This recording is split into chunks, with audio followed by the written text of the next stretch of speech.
2:44 a.m. Eastern Baltic. The Kaliningrad Oblast sits between Poland and Lithuania like a splinter embedded in NATO's eastern flank.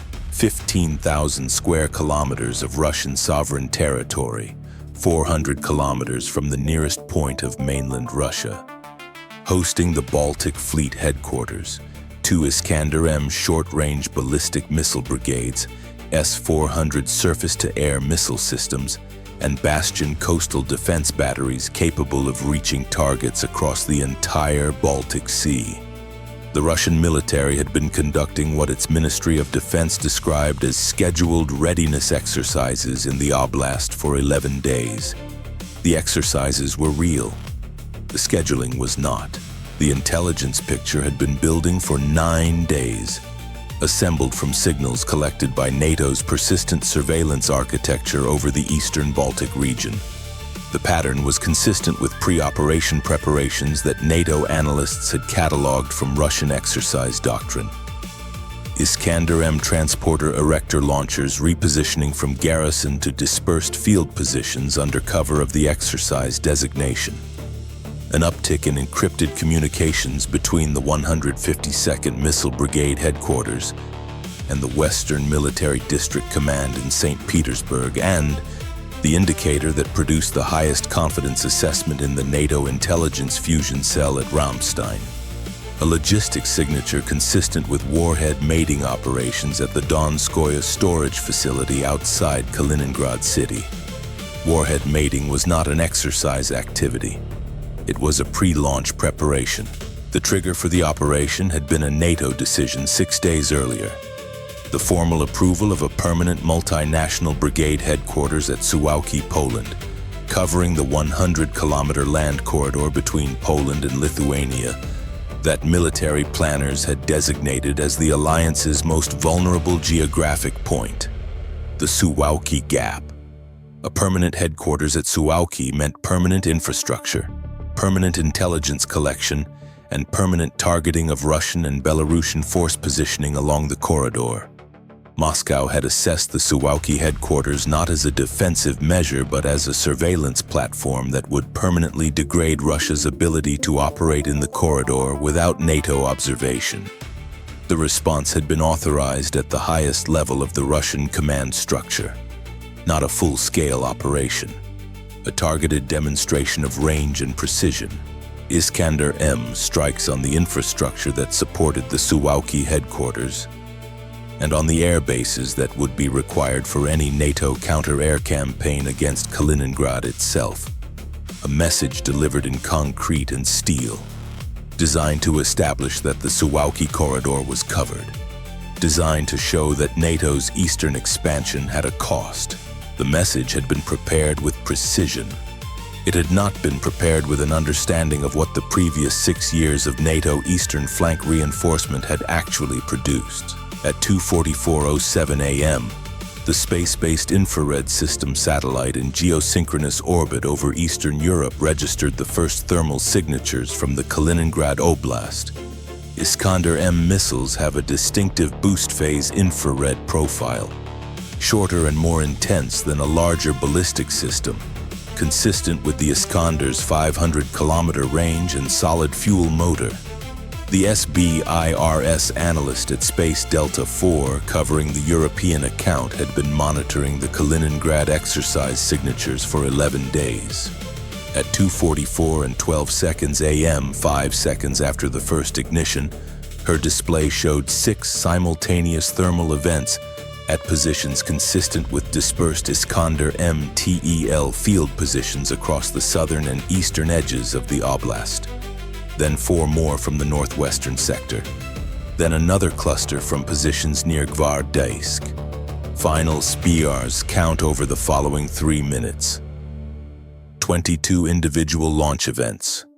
She initiated the alert at 2:44:19 a.m.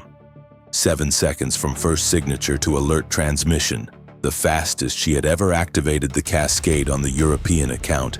The data reached NATO's Combined Air Operations Center at Ramstein Air Base, Satur at Mons, the Aegis Ashore facility at Redzikowo in northern Poland, and the bilateral U.S.-Poland military coordination node at Redzikowo simultaneously at 2:44:31 a.m. 12 seconds from first detection to every relevant command node in the European theater receiving simultaneous notification. Trajectory geometry resolved within 70 seconds of first detection. The 22 Iskander-M tracks had been assigned to 4 target sets: the Powidz Air Base in central Poland, where F-35A aircraft of the Polish Air Force had been operating alongside U.S. Air Force assets; the Orzysz military base in northeastern Poland, which hosted the headquarters element of the multinational Suwałki brigade; the Šiauliai Air Base in Lithuania, the primary NATO Baltic air policing facility; and the Łask Air Base in central Poland, home to a USA FF-16 fighting unit that had been conducting joint operations with Polish forces since the previous October. 6 missiles per target set. A simultaneous multi-base suppression package calculated to degrade NATO's forward air presence in the northeastern flank in a single operational sequence. The Iskander-M's standard flight time from Kaliningrad launch positions to targets in northeastern Poland and Lithuania ranged from 4 to 7 minutes depending on range and trajectory. 4 to 7 minutes was not a comfortable engagement timeline for a ballistic defense system that had not been at maximum readiness at the moment of launch. It was a manageable one for a system that had been at maximum readiness for 72 hours in direct response to the intelligence assessment that had flagged payload mating operations at Donskoye. The Aegis Ashore battery at Redzikowo had been in active radar sweep mode since the elevated concern assessment was issued 3 days earlier. Its crew had not stood down from heightened readiness at any point in 72 hours. The SM-3 Block 2B interceptors in its vertical launch cells were at full ready-load status. The fire control solution for an Iskander-M launch from Kaliningrad had been maintained as a standing pre-computed solution in the system's engagement database since the battery achieved initial operational capability at 2:44:58 a.m., 27 seconds after first detection. The Redzikowo battery launched its first SM-3 interceptors against the 6 tracks assigned to Powidz. The intercept geometry for Iskander-M from Kaliningrad to central Poland was favorable for Aegis Ashore. The missile's mid-course phase over the northern Polish plain offered a clean radar look with minimal terrain masking, and the SM-3 Block 2B's kinematic envelope was well matched to the Iskander's altitude profile. 4 intercepts launched, 4 tracks engaged, 3 neutralized in the mid-course phase. 1 continued past the SM-3 engagement window into the lower terminal phase. The Patriot PAC-3 MSE battery at Powidz, permanently positioned at the base following a NATO force structure decision made 15 months earlier, engaged the surviving Iskander track at 2:46:12 a.m. at 18 kilometers altitude. Intercept confirmed at 2:46:19 a.m. 7 seconds. The intercept debris fell in agricultural land 6 kilometers northeast of the Powidz perimeter. The Šiauliai package was harder. Lithuania had no permanent Patriot presence. The 6 Iskander-M tracks assigned to Šiauliai were covered by Aegis Ashore at Redzikowo at the outer edge of the battery's engagement footprint, and by a Patriot battery that had been deployed to Lithuania on rotational basis from the 10th Army Air and Missile Defense Command at Wiesbaden 4 weeks earlier. A deployment that had been requested by Lithuania's government immediately following the Suwałki headquarters announcement, and approved within 48 hours. 4 SM-3 interceptors launched from Redzikowo against the 4 longest-range Šiauliai tracks. 2 neutralized in mid-course. 2 continued past the mid-course window. The Patriot battery at Kaunas engaged both surviving tracks in terminal phase. Both intercepted. The Šiauliai package was neutralized entirely before any round reached Lithuanian territory. At 2:44 a.m., while the intercept sequence was in its opening phase, the air bases that were the Iskander targets had already begun their response to the alert. Not improvisation. Implementation of plans that had been maintained and updated for 31 months. The F-35A aircraft at Powidz and the F-16S at Łask had been under a standing dispersal protocol for 72 hours. The same elevated concern assessment that had placed Aegis Ashore at heightened readiness had also activated the airfield dispersal protocol. Positioning aircraft in hardened shelters and pre-positioning fuel and ordnance.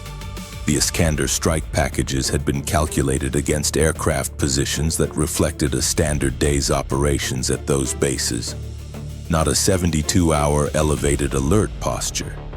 The gap between the Russian targeting intelligence and the actual aircraft positions at the moment of launch was a product of the same intelligence preparation cycle that had produced the payload mating alert in the first place. Both sides had been watching each other. One side had adjusted its posture in response to what it observed. The other side had not updated its targeting database to account for that adjustment. 19 of 22 Iskander-M tracks were intercepted before reaching their targets. 3 penetrated to terminal phase and impacted.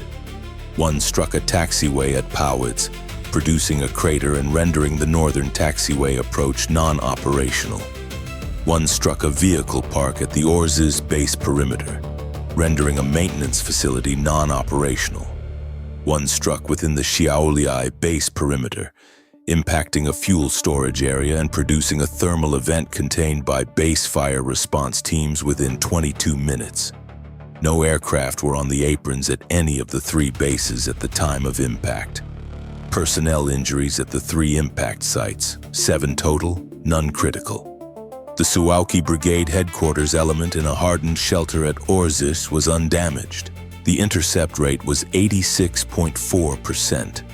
3 impacts against 4 target sets. The aircraft had survived intact. The headquarters the Russian operation was designed to neutralize had survived intact.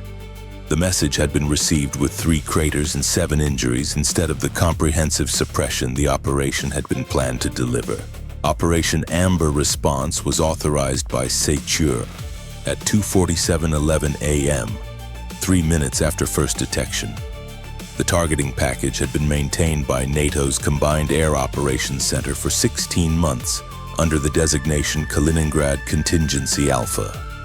The package reflected a doctrine that NATO had worked through in 15 tabletop exercises and 2 live-fire simulation events, a response to Russian precision engagement of NATO territory that was proportionate, military on military, and designed to remove the capability that had just been used rather than to escalate the exchange. The assets available were substantial. 3 NATO air wings were within operational range of the Kaliningrad Oblast at the time of the Russian launch. The Polish F-35A element that had dispersed from Powidz to its alternate hardened fields 48 hours earlier, the USA FF-16CJ Wild Weasel element at Łask equipped with AARGM-ER anti-radiation missiles, and 2 U.S. Navy EA-18G Growlers from USS Dwight D. Eisenhower's air wing that had been operating from Łask on a temporary deployment under a bilateral basing agreement signed 14 months prior. The Growlers had been at Łask for 9 days. They had been there because the intelligence picture had suggested they should be. The Iskander-M TEL systems that had just fired were, at the moment of Amber response authorization, in post-launch repositioning. An Iskander-M TEL can relocate within minutes of firing. The intelligence architecture that tracked their positions, persistent surveillance drones operating at high altitude over the Baltic, F-35A radar collection assets that had been flying over Polish territory with sensors pointed into the Kaliningrad airspace during the preceding 11 days, and NATO's SIGINT collection on the 152nd Brigade's logistics coordination network had maintained continuous position estimates on 18 of the 22 TEL systems throughout the launch sequence. The position estimates were current to within 12 minutes at the time Amber response authorized engagement. 12 minutes at Iskander-Tel. Repositioning speed meant a position uncertainty of approximately 4 kilometers. 4 kilometers was within the search area that the F-35A's targeting pod could sweep in under 90 seconds. The sensor-to-precision ordnance cycle that the F-35's architecture enabled had been specifically designed to handle mobile targets in exactly this time sensitivity bracket. The aircraft that had dispersed from Powidz 48 hours earlier were airborne and crossing into the engagement corridor at 2:51 a.m. The Kaliningrad air defense problem was real. The S-400 systems deployed in the oblast represented a layered air defense architecture that could engage targets at ranges exceeding 400 kilometers at high altitude. The Wild Weasel element at Łask had AARGM-ER rounds specifically for this problem. At 2:49 a.m., 4 F-16CJ aircraft launched from Łask and began a low-altitude ingress profile toward the Kaliningrad boundary, their AARGM-ER seekers in passive listening mode. The S-400 radars in the oblast were active. They had been scanning continuously since the Iskander launch, processing the intercept events as they resolved, tracking the incoming NATO response architecture. Passive tracking produced 2 S-400 radar emitter locations and 3 shorter-range SAM emitters within 4 minutes of the Wild Weasels reaching their operational radius. AARGM-ER engaged all 5 emitters between 2:54 and 2:57 a.m. 3 emitters went offline under direct engagement. 2 deactivated their transmitters to avoid the homing seekers and lost their fire control solution capability. The Kaliningrad air defense network shifted from coordinated coverage to fragmented point defense within 7 minutes.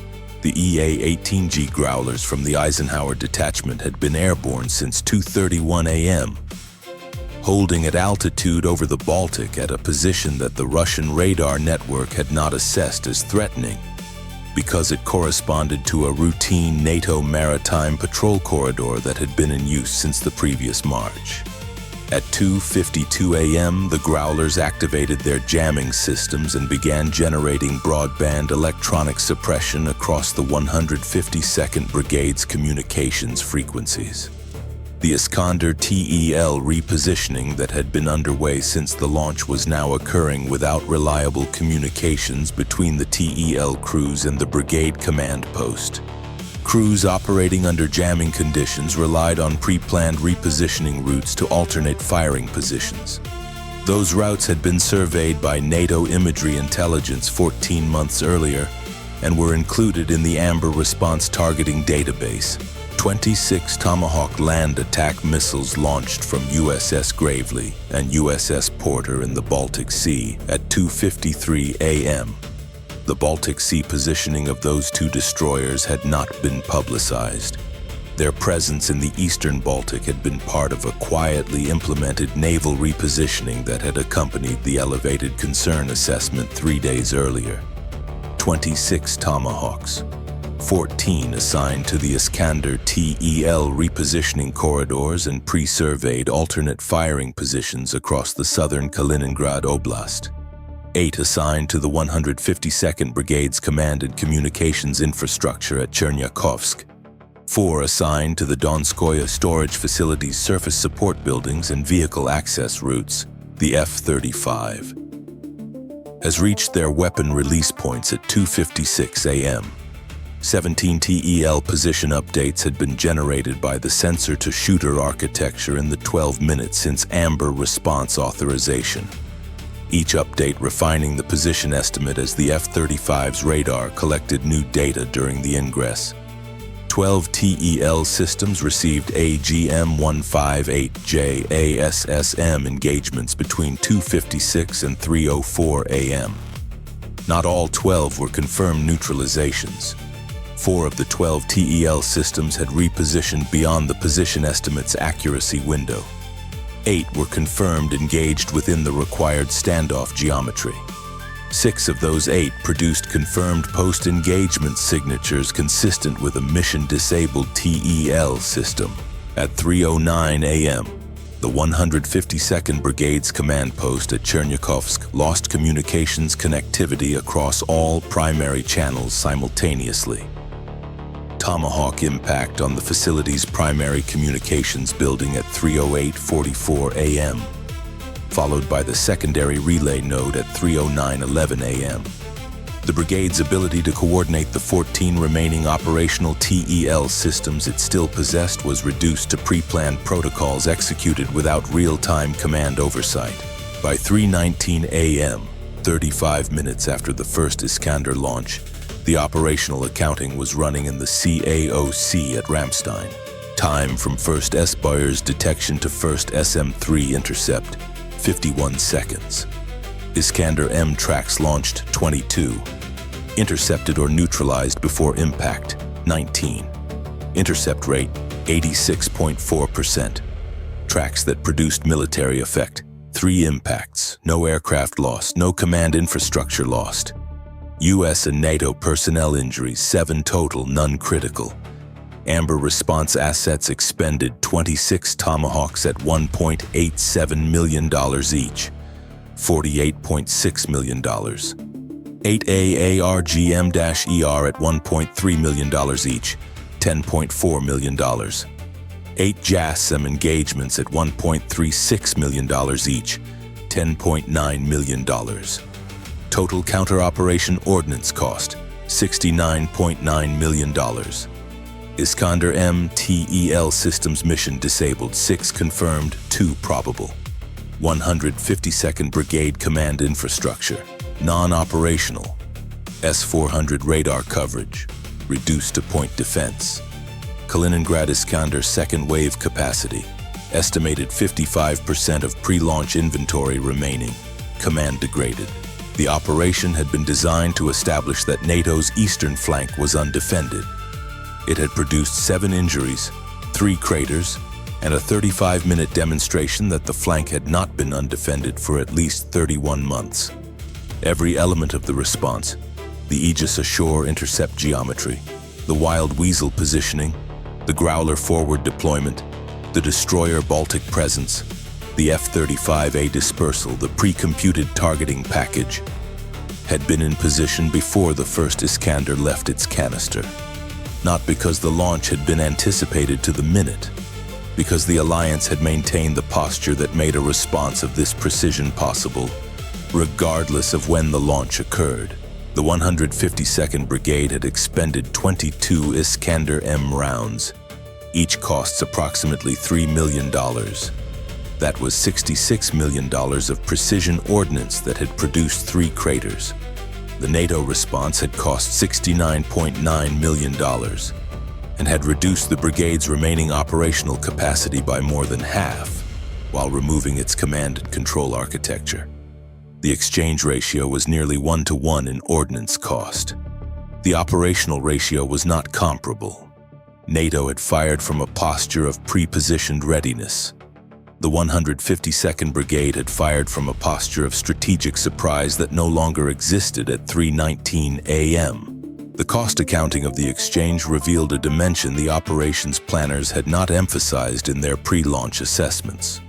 The 152nd Brigade had committed 22 Iskander-M rounds that required months to replace through the industrial production chain that was already operating under the constraints imposed by the broader sanctions architecture in place since 2022.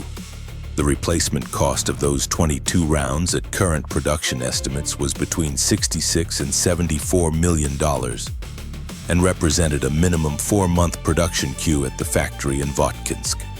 The NATO response had cost $69.9 million in precision ordnance that could be restocked from existing US and Allied inventory within 60 days. The exchange ratio in dollars was nearly 1-to-1. The exchange ratio in production time and industrial capacity was not. 6 Iskander-M tails had been rendered non-operational, each tail system representing a capital replacement cost of approximately $12 million and a production timeline of 6 to 8 months. The brigade's operational capacity at 3:19 a.m. was estimated at 41% of its pre-launch capability. Rebuilding to pre-launch capability would require assets, time, and industrial capacity that had not been factored into the operation's strategic calculus when the authorization had been given. The Suwałki headquarters at Orzysz held its first morning briefing at 6 a.m. The hardened shelter had not been touched. The brief covered the previous night's events, the the current status of the 3 damaged installations, and the forward force posture assessment. The headquarters had been the primary target of an operation that had expended 22 precision ballistic missiles to demonstrate that it could not be protected. The brief noted the operation's assessed outcome. The brief was 3 pages. The 3rd page was the updated intelligence assessment of the 152nd Brigade's current operational status. It was marked, significantly degraded. The headquarters continued its work.